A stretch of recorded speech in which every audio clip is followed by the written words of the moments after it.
Saludos amigos, bienvenidos nuevamente a nuestro programa del escritorio de Miguel Guerrero. Es mi obligación recordarles que mi agradecimiento por aquellos que me siguen en las redes. Quiero seguir exhortando a aquellos que no lo han hecho todavía, que me harían un gran favor y contribuirían a fortalecer este nuevo proyecto periodístico, simplemente dándole un clic en la pantalla donde dice suscribirse. De manera pues que exhorto a los casi 85,000 seguidores que tengo en las redes que por favor se unan a este nuevo ensayo para así tener una vía de comunicación mucho más diáfana, segura y permanente. Yo voy a referirme en el día de hoy a un tema que es objeto de mucha preocupación en el ámbito nacional, especialmente en la opinión pública de aquella gente que realmente no le llega las noticias de primera mano, que muchas veces se informan por lo que dicen o leen en los medios o escuchan en las redes. Y eso no siempre contribuye a formar una opinión clara y contundente y diáfana de la situación real que pudiera estar viviéndose en un momento determinado en la nación dominicana. Yo no soy un clarividente, evidentemente, y no tengo todas las respuestas a los problemas que los ciudadanos dominicanos puedan hacerse, y lamentaría no poder hacerlo, pero la verdad es que hay muchas razones para uno sentir, si no angustia, por lo menos algún nivel de preocupación. Y esa es la pregunta que a mí casi siempre me formulan cuando me toca a mí conversar en la calle, en los centros de trabajo, en los lugares donde concurro, con gente que me aprecia y gente que me conoce, y mucha gente que no me conoce, pero que tiene la falsa idea de que por el hecho de que uno es un periodista de muchos años, es un escritor que ha escrito libros sobre historias recientes en la República Dominicana, uno quizás tenga suficiente conocimiento para abordar cualquier tema y por ende tener una respuesta adecuada para cualquier inquietud de un ciudadano común y corriente. Bueno, desgraciadamente no es así. Es decir, hay cosas que escapan al control de uno y al entendimiento de cualquier persona. Lo que sí es que yo creo que mucha gente tiene algún nivel de razón para sentirse preocupada. Sentirse preocupada en medio de, o a raíz de, o en la cercanía de un proceso electoral que pudiéramos llamar ejemplar por el hecho de que ha sido uno de los pocos procesos electorales en la historia moderna de la República Dominicana que no generó posteriormente inconformidad o denuncias graves de parte de la oposición. Y eso no ocurrió afortunadamente el 19 de mayo, que fueron las elecciones donde escogimos al presidente que se juramentará nuevamente el 16 de agosto, que es el actual, el presidente Luis Abinader, y fue el día en que también escogimos los 190 diputados y los 32 senadores que componen el Congreso de la República Dominicana.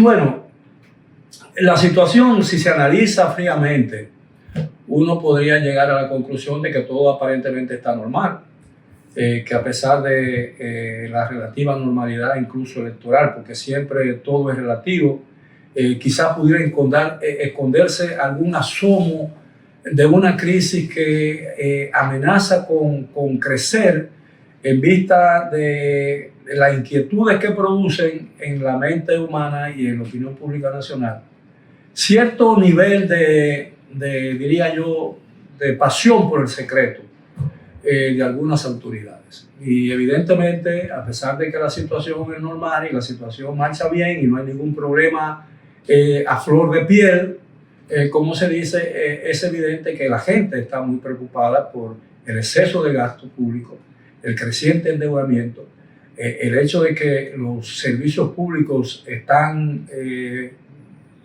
fallando, que hay crisis en el sistema eléctrico que no termina de resolverse, que los hospitales no dan abasto, que las escuelas tienen problemas porque hay un desplazamiento de la escolaridad dominicana por la escolaridad ilegal haitiana, y todas esas cosas en conjunto individualmente no serían suficientes para producir una inquietud o una angustia en el seno de la sociedad dominicana, pero en conjunto crean una situación de preocupación que puede ir creciendo con el tiempo. Entonces, yo creo que en el país el tema que el gobierno dominicano ha planteado, dos temas principales. El gobierno ha dicho que en el próximo cuatrienio, que se inicia el 16 de agosto, el gobierno tiene el propósito de adelantar 12 reformas. 12, no 2, 12 reformas. Estamos hablando de 3 reformas por año. Y todo el mundo sabe que todas esas reformas requieren un proceso de ambientación. Tienen que estar acompañadas de toda una planificación que eduque a la sociedad dominicana con relación a las ventajas de esas reformas, el por qué son absolutamente necesarias, porque cuando estamos hablando de reformas, estamos hablando de algún tipo de acción oficial que tiende a cambiar los hábitos de vida o la forma de vida o la situación que en un momento dado un país pudiera estar viviendo. Pero hay dos reformas que son particularmente importantes, que son las que engendran, las que están motivando cierta preocupación en el ánimo nacional. Y no se ve en el panorama y no se otea en el horizonte cercano una acción oficial del gobierno para tratar de desalentar esa inquietud y situar y explicar detenidamente los propósitos de esas reformas. Y son dos en particular. Primero, la constitucional.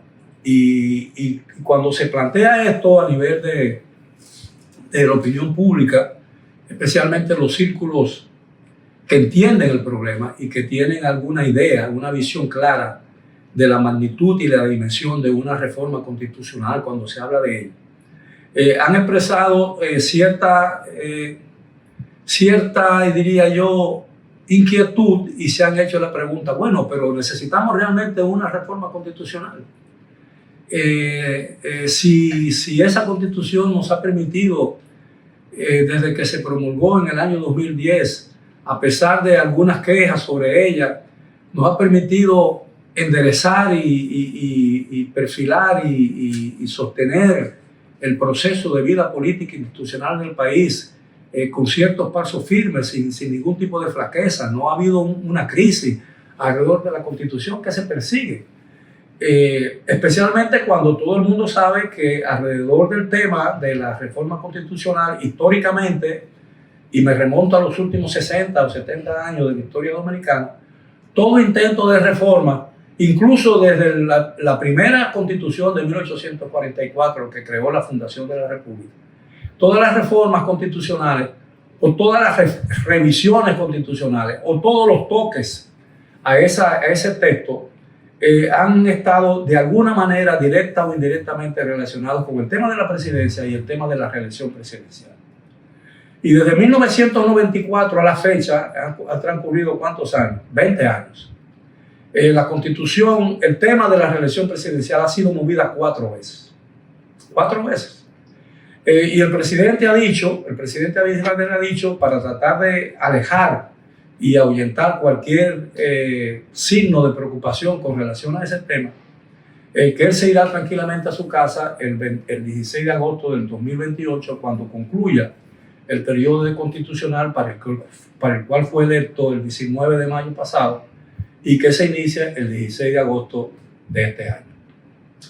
Bueno, eso debería bastar en una sociedad organizada, democrática, institucionalizada para desmontar cualquier inquietud que puede existir en el ánimo público. Pero el problema es que el presidente de la República, y esto no quisiera que se interpretara como una queja y mucho menos como un reproche, porque no soy quien para dar reproche y mucho menos a un jefe del Estado que tiene todo el derecho a haberse reelegido porque la Constitución se lo permitía. Pero el hecho es que en algún momento dado y sistemáticamente incluso insistió en mantener esa posición durante la campaña del 2016 y del 2020, en la que finalmente en el 2020 ganó por primera vez la presidencia de la República. Él decía que él denostaba y se oponía a la reelección presidencial a despecho de que ese derecho estaba permitido y consagrado en la Constitución de la República y por tanto él podía beneficiarse de ella, que él negaba y se resistía a aceptar ese principio o ese derecho, porque la reelección presidencial, según sus palabras de entonces, eran y siguen siendo, o seguían siendo hasta ese momento, el cáncer, el mal o la fuente de todos los males de la República. Entonces, de alguna manera, esa aceleración y la insistencia con que el presidente insistió en ella, tiene un peso y gravita sobre el futuro y su posición con relación a la Constitución y la reelección presidencial. Y yo no dudo de la sinceridad del presidente de la República cuando dice que el 16 de agosto del año 2028 se irá tranquilamente a su casa. Y ojalá así sea. Y ojalá así sea por su bien, por el bien de la República, por el bien de su familia.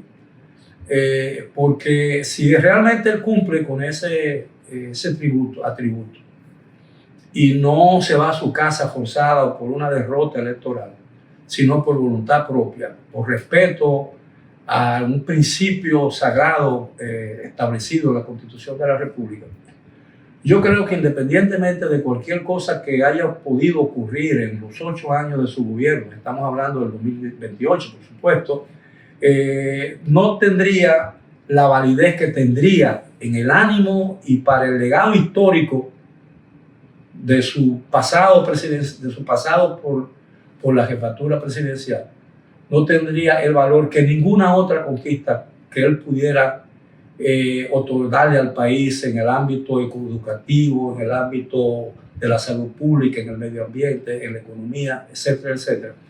Porque, como bien dijo él en el 2016 y repitió incesantemente en el 2020, la reelección, señores, ha sido fuente de muchos, no diría todos, de muchos de los males de la República. Vamos a hacer una breve pausa y yo quiero, en el segundo, después de esta pausa, tratar otro tema que tiene que ver con una de las 12 reformas que el presidente ha dicho que va a plantearle a la sociedad dominicana. Y esta tiene que probablemente más urgencia y es más perentoria que incluso que cualquier cosa o cualquier reforma relacionada con la vida institucional relacionada con la Constitución de la República. Me refiero a la reforma fiscal. Regresamos después de la pausa.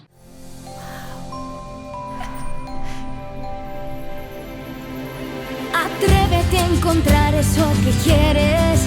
Solo tu magia la puede hacer brillar. Las ideas que siempre has imaginado, ilumínalas y hazlas realidad. Las puedes cumplir. Cada idea que tienes brilla en ti. Así que vamos a cumplirla.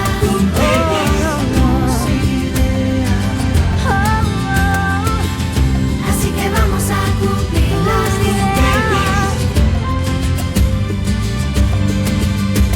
Hay un lugar donde tus ideas se cumplen. Las puedes cumplir. El Banco de las Ideas, 60 años cumpliendo. Popular, a tu lado siempre. Bien, estamos de vuelta en nuestro programa del escritorio de Miguel Guerrero. Le prometí en el segmento anterior, al concluir el segmento, que le hablaría de una segunda reforma de la que ha hablado el presidente de la República y que es objeto de una amplia discusión a nivel intelectual y a nivel de los círculos económicos, financieros y empresariales del país. Me refiero a la reforma fiscal. Bueno, los organismos internacionales para discutir este tema o hablar de este tema sobre base firme, voy a tratar de poner la situación en su justa perspectiva y lugar. La situación del país es muy delicada. El país va a cerrar este año con un déficit fiscal según algunos economistas, de 3.5, 3.3, 3.4, 3.5, 3.8 del Producto Interno Bruto. Después del punto, el 8, el 5, el 4 pudiera parecer insignificante, pero es mucho. Cuando hablamos del 3.5% del Producto Interno Bruto, estamos hablando de cientos de miles de millones de pesos. y todo el mundo sabe que ese déficit va a obligar al gobierno dominicano a hacer reajustes económicos muy severos en la economía dominicana. Y hay mucha inquietud relacionada con el caso o la pregunta que mucha gente se hace: ¿qué sectores de la sociedad dominicana se verán forzados a pagar ese ajuste o ese reajuste? En el pasado, a los grupos no mejor colocados o situados en la escala social dominicana, no les fue muy bien. No les fue muy bien.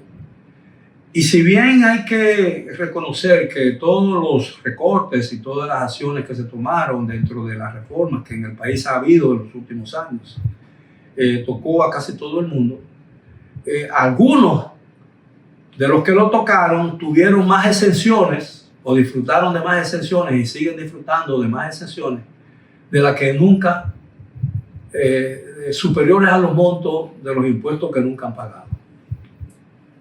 Es decir, hay sectores que, bueno, me subieron los impuestos un 5%, pero yo me compenso con exenciones por valor de un 10%.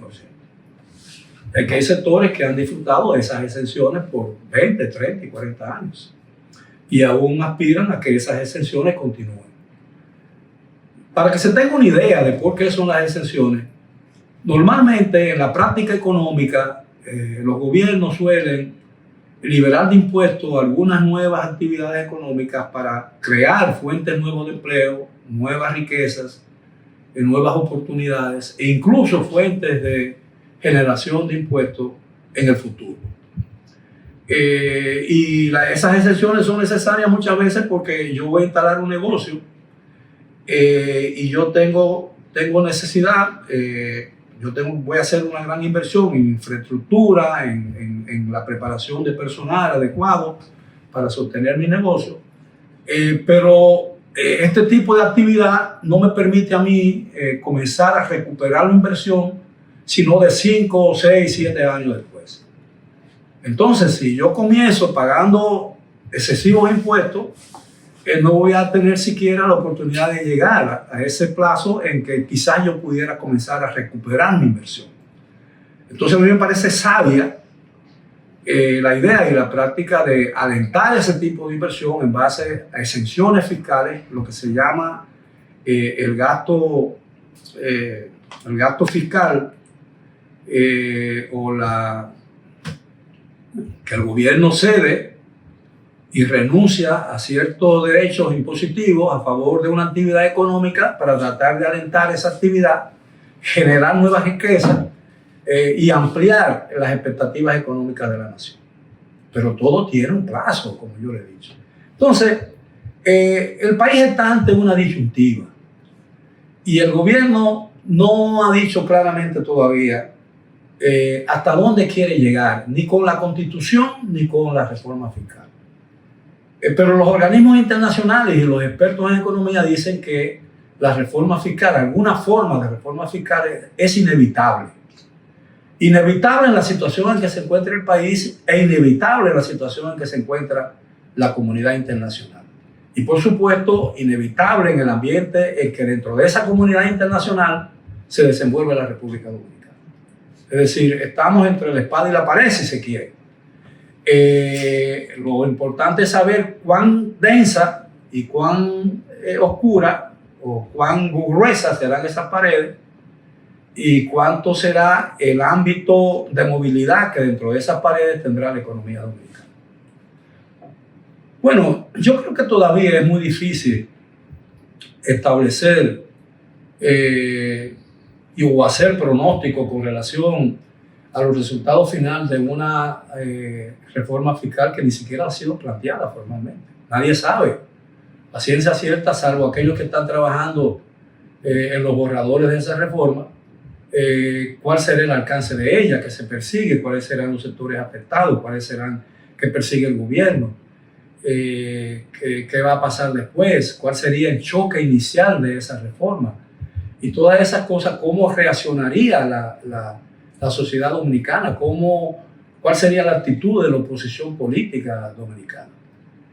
Yo creo que el gobierno, y entiendo que hay suficiente mentalidad sana y sabia en el ámbito oficial para entender que sería un gravísimo error adelantar o forzar la aprobación de esas dos reformas, tanto la constitucional como la fiscal, sobre la base de imponer una mayoría en el Congreso. El gobierno tiene el control absoluto del Congreso. El gobierno no necesita la oposición para aprobar nada en el Congreso. Ni una ley, ni una constitución, ni absolutamente nada. Pero cometería el error de su vida si se va por ese camino. Entonces yo lo que creo es que ha llegado un momento en que se debe plantear con seriedad la posibilidad de una negociación. Tanto la reforma constitucional como la reforma fiscal tienen que ser el fruto, el resultado de un gran pacto nacional. Un pacto nacional que deje atrás todas las menudencias que han estado afectando a la sociedad dominicana políticamente en los últimos años. Un gran pacto nacional que despoje de lodo y de arena y de piedra, de obstáculos, el trayecto hacia ambas reformas. Y yo creo que debe haber un gran encuentro nacional entre el presidente de la República y los líderes de los partidos políticos. Porque las elecciones del 19 de mayo transformaron el espectro político nacional, señores. Y la oposición cometería un grave error si declina la oportunidad de participar y ser, diría yo, aliado de un gran esfuerzo nacional de la sociedad, empresarios, sindicatos, profesionales liberales, todo aquel que tiene un peso en la sociedad dominicana, políticos, del gobierno, de la oposición. La oposición perdería una gran oportunidad y se estaría excavando su propia tumba futura si declinara la posibilidad de ser parte de ese gran esfuerzo nacional que el país está obligado a emprender, independientemente de las opiniones que se tengan sobre el gobierno, sobre el Congreso, sobre ambas reformas y sobre la oposición política. Yo creo que es un momento de unión nacional. Yo creo que deben echarse a un lado las hojarascas que entorpecen y ennegrecen y hacen difícil el camino hacia ambas reformas, que aparentemente son ineludibles e innecesarias. De manera pues que yo creo que existen, volviendo al principio, existen innegables notas que fomentan ciertos niveles de preocupación en amplios círculos de la sociedad dominicana.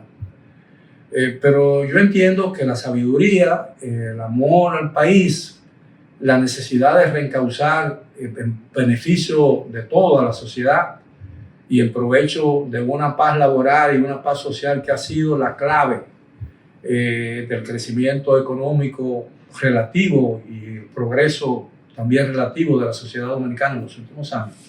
Yo creo que es un deber empujar esa reforma y hacer todo lo posible que sea el resultado de un gran pacto nacional, de un gran acuerdo nacional, y no pura y simplemente el resultado de una imposición, de una voluntad personal, como sería la del presidente de la República y su partido. Bueno, amigos, gracias por su atención. Ha sido todo por hoy. Espero no haberle añadido un elemento adicional de preocupación a la que ya existe en el ámbito nacional. Espero que tengan un buen fin de semana y los espero nuevamente en una próxima oportunidad para seguir conversando sobre temas de su interés y de la nación dominicana. Hasta la próxima. Yo soy Roberto Otro, pero todos me conocen por mi apellido Otro. Déjalo ahí, que otro lo recoja. Por algún motivo, siempre quieren que yo ayude. Claro. Otro la paga.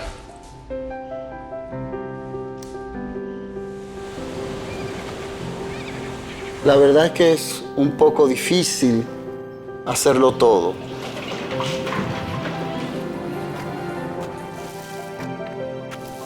Es como si nadie más quisiera ayudar.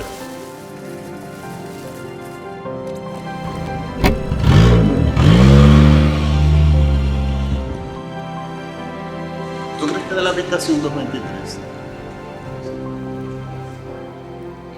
Para comerte mejor, dijo el lobo. ¿Que por qué me esfuerzo tanto para lograr todo esto? Porque alguien tiene que hacerlo. No se preocupe, yo la recojo. Pero creo que las cosas van mejorando. Si no dejamos todo a otro, podemos tener un futuro mejor. Banco BHD, el futuro que quieres.